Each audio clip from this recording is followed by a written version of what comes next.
Mark Adams, and welcome to episode 37 of Marksmess Podcast. We're with my daughters Charlotte and Catherine. Charlotte and Catherine. We look at the world of geekery, one comic book at a time. This month we'll be looking at the comic book, the first issue of Doctor Who, The Forgotten.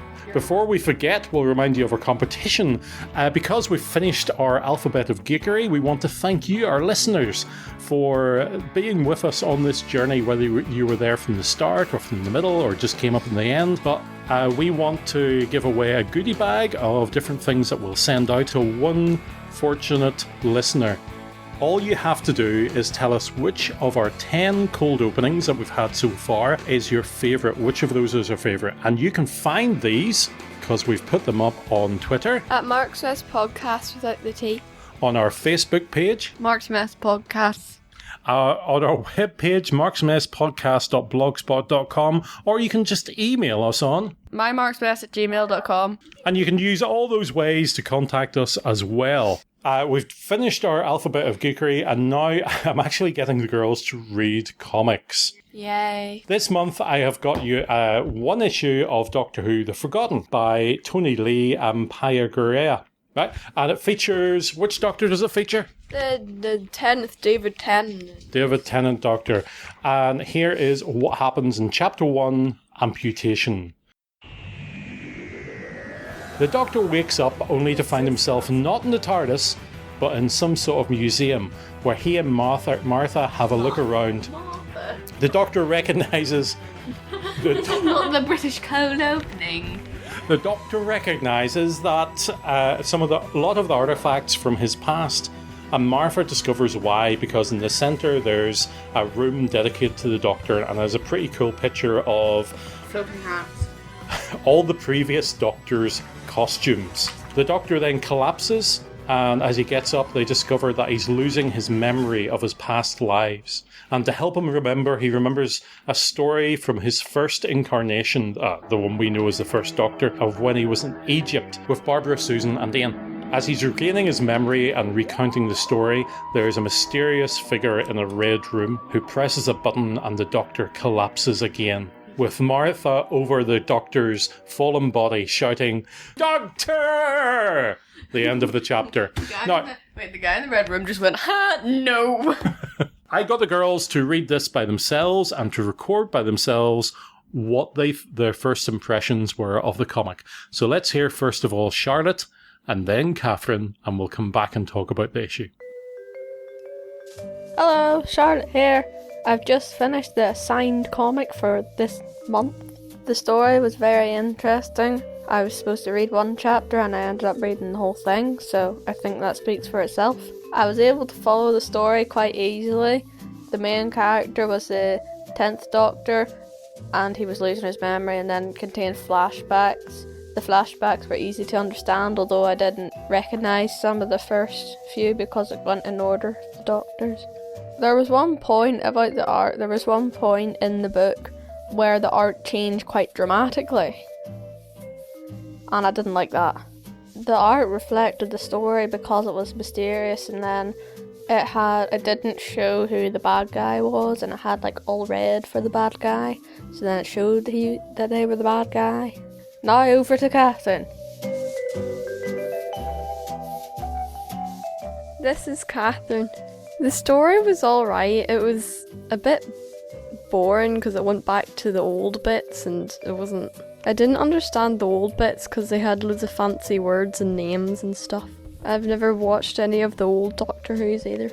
The story didn't really make sense because it was alright, it just kind of jumped about a bit. When I was reading it, I could imagine what the voices sounded like because I've watched the 10th Doctor so much. I sort of flicked through to the end and the art style changes a bit. The art's very detailed and mostly colourful. The art was very good because they didn't all look like the same character because they looked like the actors. The whole thing wasn't too bad, but I wouldn't really read it again.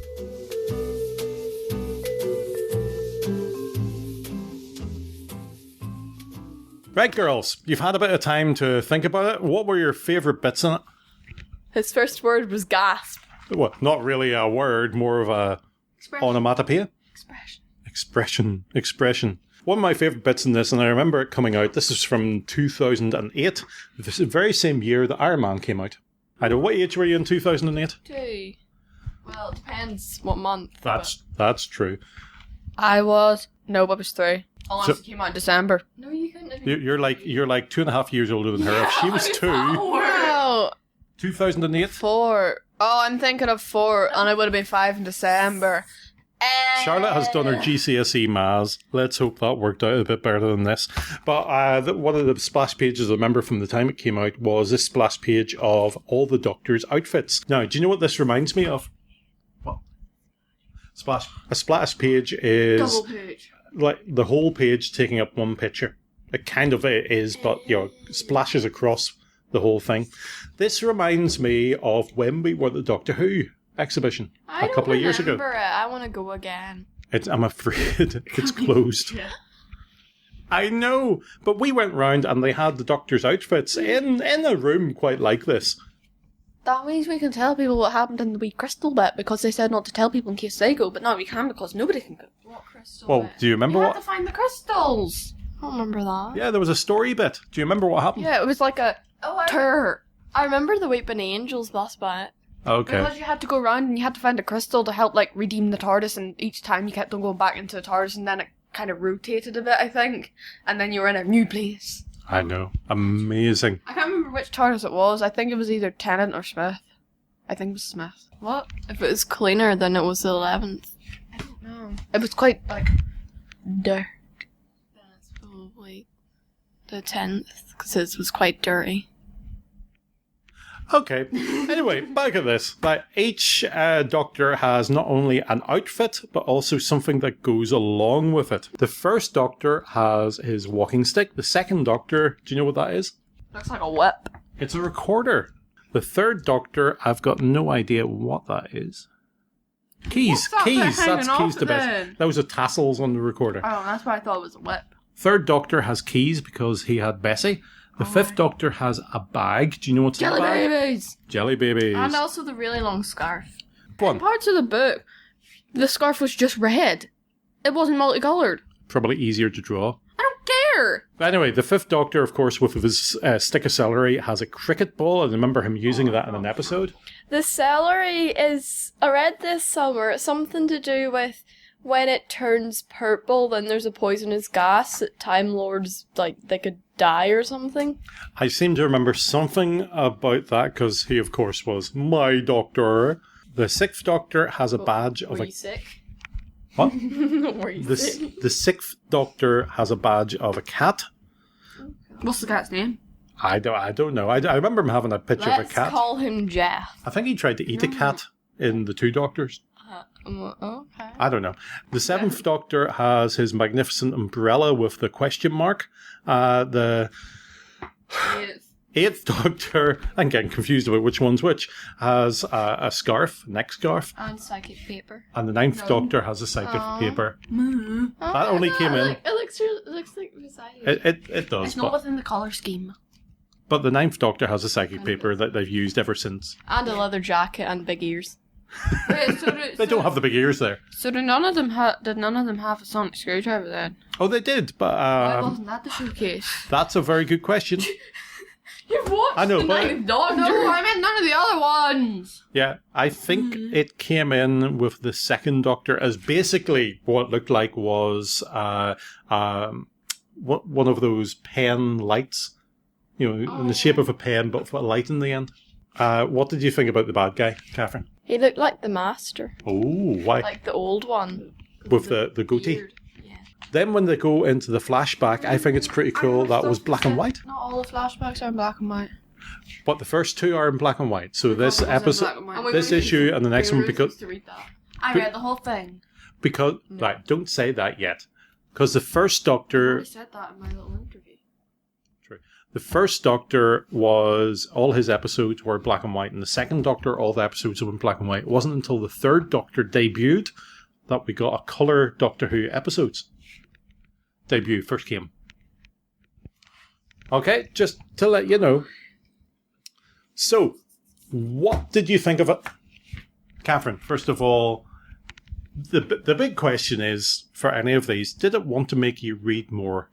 Well, I kind of want to say the Ninth Doctor, because I actually know who he is.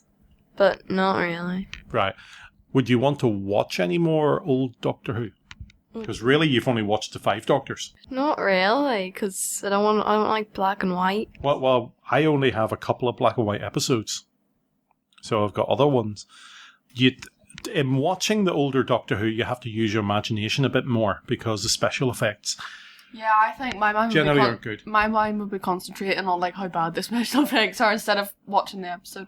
Yeah, because when we watched that other one, I don't know which one it was. The 5 Doctors. Yeah, there was... The one with 5 Doctors in it is the 5 Doctors. Oh, okay. The monsters thing looked like an ice cream jelly blob. It just like came scooping out of... Okay. Yes, you have to kind of use your imagination and concentrate on the story more than the special effects. I saw this thing where in one of the... I don't know if it's true, but in one of the black and white ones, apparently they use cardboard as Daleks. Yeah, because it was really cheap to produce. They would... The legend has it that when there was a budget for the first series of Doctor Who, and they used up the special effects budget on the second story, which was Daleks. So they had to be really creative about how they did it. And if you look at some of the old Doctor Who, the round window things in the TARDIS. Yeah. They are... They're not paper plates. No, they're just wallpaper. They're not windows. They're not windows, but they look like shape of windows. Round things. Anyway, Charlotte, what did you think? I thought it was good. I read the whole thing. Yeah, you went on. Did that surprise you? I don't know. Did you think you'd read it all? When I first put the comic in your hand, did you think, oh, Daddy's giving me something to read? 50-50. 50-50. Right, so it was successful with you. We do have other Doctor Who graphic novels, one with the 11th Doctor. So you can read that anytime. This, I got this for £1. It is so all the issues in this miniseries, The Forgotten, and there's 6 issues in it. So at £1, each issue was just under 17p, which is a saving. Oh, no, hold on, that's somebody else's podcast. But it was pretty good. I got this in the charity shop for £1, along with another couple of Doctor Who stuff. The art does change halfway through. Both of you noticed that. It's ridiculous. Yeah, but if it was the same artist, they might have changed their style. I don't think it was. What tends to happen is to keep everything going, they change artists because the art takes the most time. When you think about how many... You do this half while the other person does the next half. Yeah, basically. So it cuts time in half. Yes. You keep saying half. Half. Half. Half. Right, that's that. Next month we will look at another comic. You will be forcing the girls under pain of... Oh, can we do a Ms. Marvel comic next month? No, because you've read them. Can we do a Captain Marvel comic? Has to be something you haven't I read. haven't read Captain Marvel. We will see. Warrior Avengers. You've read Warrior Cats. Not all of them. You've read them still. We will see what I have in my boxes for you two to read. Oh, can we do Spider-Man? We will see what I've got in my boxes for you two to read. Let me be mysterious without you going, I don't like any of them. How do you know? Because You turned your nose up buy that. boring things. Like warrior cats. No. Oh, look, I'm a cat doing cat stuff. Ugh. Oh look, I'm a person who flies around and just at the right... Because that's ordinary. Because just at the right moment I save everybody. Yay, it's the same plot every time. You just spoiled all my comics. Yeah, because flying's so ordinary. So boring. Everyone can fly. 4 cats forming groups. Anyway, while these two argue on, let the rest of us go and listen to a couple of promos from a couple of great podcasts.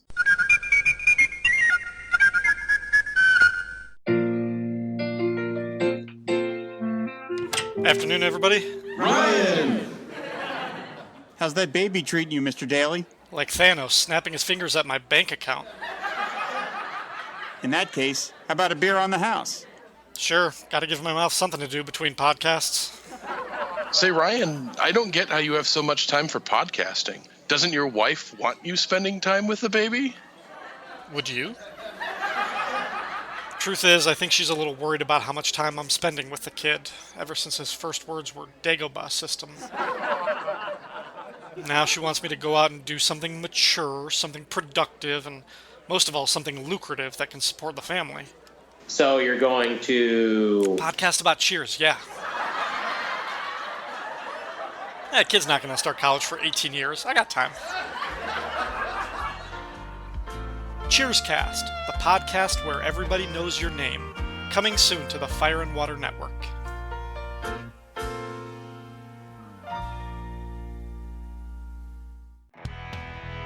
First appearance of Superman in 1938.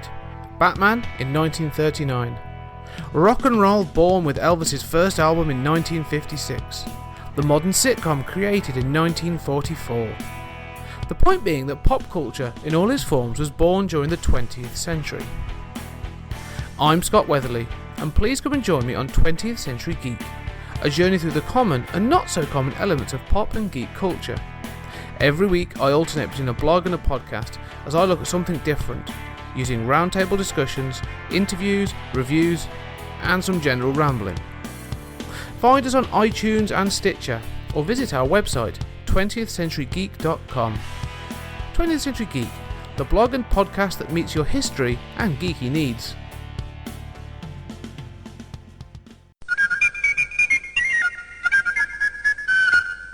And welcome back. Over the past month, we have had Netflix on the trial basis. We tend not to get these things because it adds extra cost to our bills, and we don't really need it. The girls don't need that much TV, do you? Yes. So we've all enjoyed Netflix. I just want to discuss with the girls what they've been watching. I know what they've been watching, but this is for your sake. Charlotte, what's one thing you've been watching? A series of unfortunate events. Now, give me a bit more detail about it. The dreadful history of the Baudelaire children begins with the deadpan narrator, a terrible fire, and the anonymous arrival of a distant relative. This is based on the books of the same name. There was a Jim Carrey movie. I've never seen it.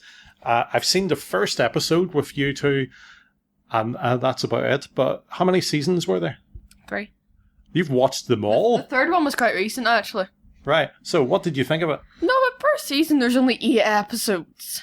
Which are about an hour long? No, they're about 45 minutes long average. Okay.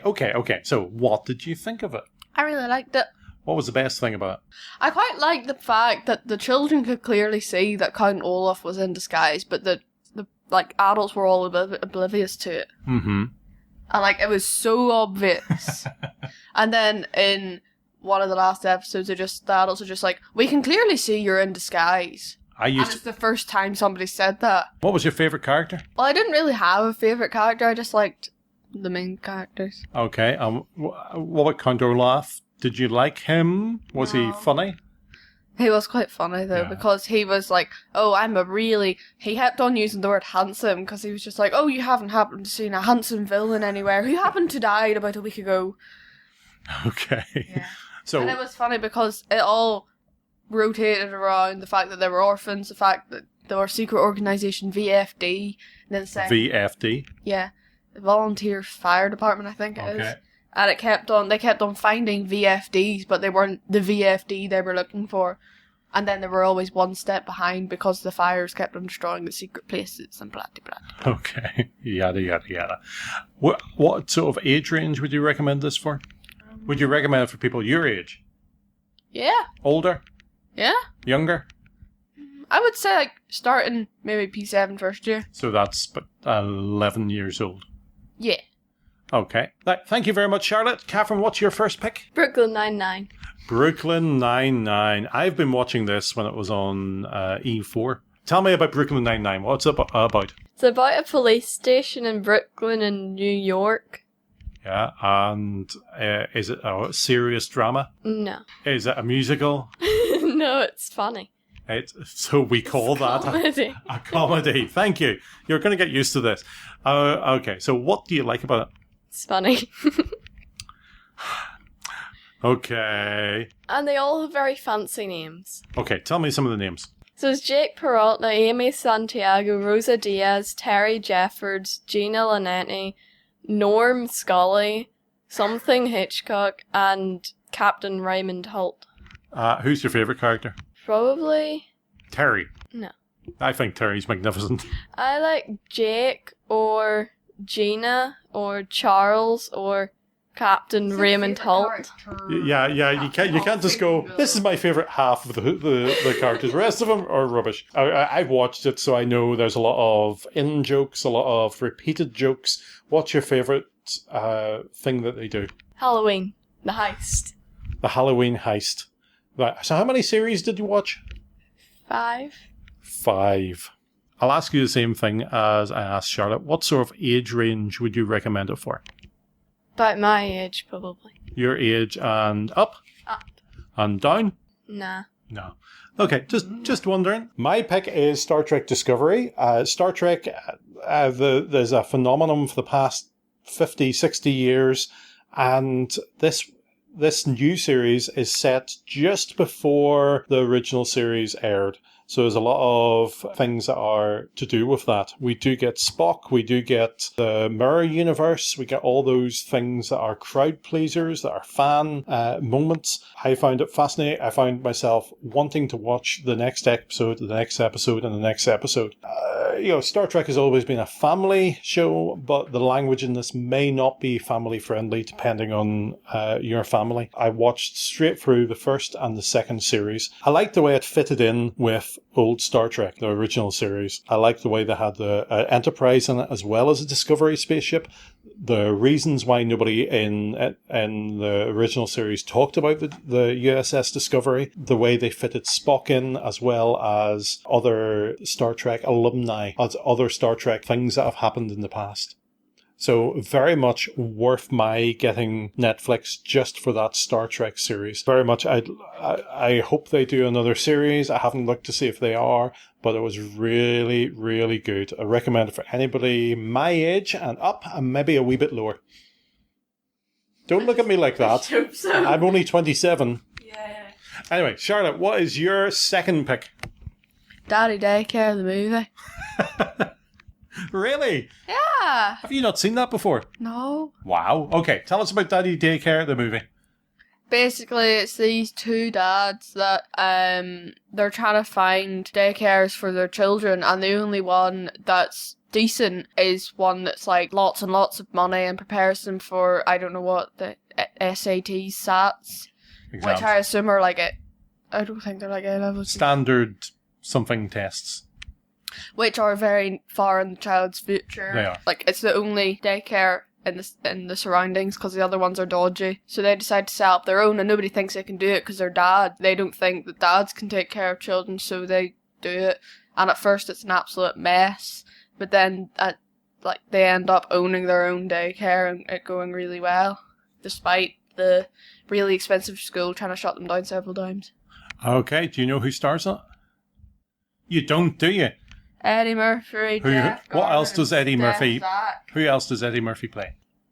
Donkey. Yeah. He's a donkey in Shrek, and the wee dragon thing in Mulan. Oh yeah. You get that? Mushu. Mushu. Really good movie. They also have a bit of DC Comics in it because who disappears? The Flash. The Flash, and that's what happens in the comics. And then he just turns up as a normal kid. That doesn't happen in the comics. Okay, so there's a bit of that from Crisis on Infinite Earths. What age? Any age. It's a good family movie. Yeah, it's a good family movie. Thank you very much. Catherine, your second pick? Family Reunion. Okay, this is one I haven't watched. You're going to have to explain this to me. So it's about a family that moves to somewhere else in America where their grandparents are, and then they live there, but they didn't go to like church or anything before, but the grand is like a minister or something, so then they go to church and stuff. Like and something and stuff. Okay, yep. So this is a musical? Comedy. Thank you, it's a comedy. just to get that in it. What do you like about it? It's funny. Okay, we'll get that from the comedy bit. I don't know what else to say. Who's in the family? So there's the grandparents, the parents, there's 2 sisters and 2 brothers. Right, so 4 children. Yeah. Yeah, any other people? Any other, like, cousins and uncles? There's an uncle and an aunt. What are they like? The uncle is always late for things and keeps taking food away. Like, he just comes in for dinner, takes the food, and leaves. So who's the most sensible person in it? Probably the Granda. Oh, and who's the most crazy one in it? Probably one of the two wee boys. Yeah, are they twins? No. No, I'm just wondering. And that's for any age? Yeah. Okay. My second pick is where Star Trek Discovery was a continuation of a series of Star Trek stuff. This is a reimagining of Lost in Space, where the Robinson family are with an expedition to a new world and they get sucked through a wormhole or some shenanigans like that. They land on a planet that they don't really know where it is. There is a robot. There's a mystery behind the robot. There are other survivors on the planet, and their race is to get off the planet and return to their new world. Really, really good. I was a bit nervous about this because Lost in Space is a classic 60s television show from America, and this has done it very much justice with lots of mystery and intrigue and very good characterization. They have reimagined it in a way that made it a 21st century show. And Lost in Space, very much a family action-adventure show. Very much worth watching. Okay, any more shows? Anybody got anything else they want to talk about? I watched a bit of Pretty Little Liars. Okay, what's that about? It's kind of weird. It's about these girls who have a friend who goes missing, then she's found a year later and she's dead, but they keep on getting texts from someone who, like, signed their name as her, but they text them about secrets only she knew. Right, so it's a mystery. Is it like a teen drama? Kind of. Well, what do you mean kind of? Either is or isn't. I don't know. Are there teenagers in it? Yes. Is there drama? Are the main characters teenagers? Yes. No, teen drama. Okay. Anything else? So what sort of age range is that for? About my age. I watched Legally Blonde. The movie? Yeah. Okay, I think is there a TV series? There's a musical. I think the musical is coming to Londonderry. It's basically about this blonde who is associated as being a dumb blonde. And is she dumb? No, she actually finds out she's very smart 'cause she ends up getting into Harvard Law School and excelling at it. And the only reason she really did that was to get back her ex-boyfriend because he was going to propose, but then because she's a dumb blonde, he didn't because it wouldn't look good on him. Okay, and what sort of age range would you have that? Is it like a family movie? Probably like a bit older than that. Yeah. Right. Well, that's okay. That's no problem. I kind of fell into Limitless. Limitless is a TV series based on the movie about a man who has a tablet that makes his brain have a higher functioning so he can process things a lot better, almost like a supercomputer. It actually isn't a remake of the movie, it's a continuation of the movie. Because Bradley Cooper, who was in the original movie, is in this TV series as well. Very interesting. I've only watched the first half dozen episodes, but really good backstory to it, as well as different things he has to work out each week. So it's been good to have it, and maybe we'll try another subscription service in a few months' time, because we don't want to overdo it ourselves. Amazon Prime's good, I think. We had it last year. It was okay. A lot of these things are okay for a month or two, and then you get bored with it. I don't like the Amazon thing as much. I prefer Netflix. Yeah, well, everybody to their own. If you've got recommendations of what we could try on Netflix, now Netflix UK is different from Netflix America, but a lot of the things are crossover. You can get in touch with us by email at mymarksmess@gmail.com or on Twitter. At Marksmess Podcast with the T. You can go to our webpage at marksmesspodcasts.blogspot.com or on our Facebook page. Marksmess Podcast. Thanks to Josh Woodward of joshwoodward.com for our title music. Next month, we will be reading more comics and looking at more geeky culture. So until then, don't forget about our competition. Go to our social media sites for a bit more details on that. So until next time, we can say... Bye!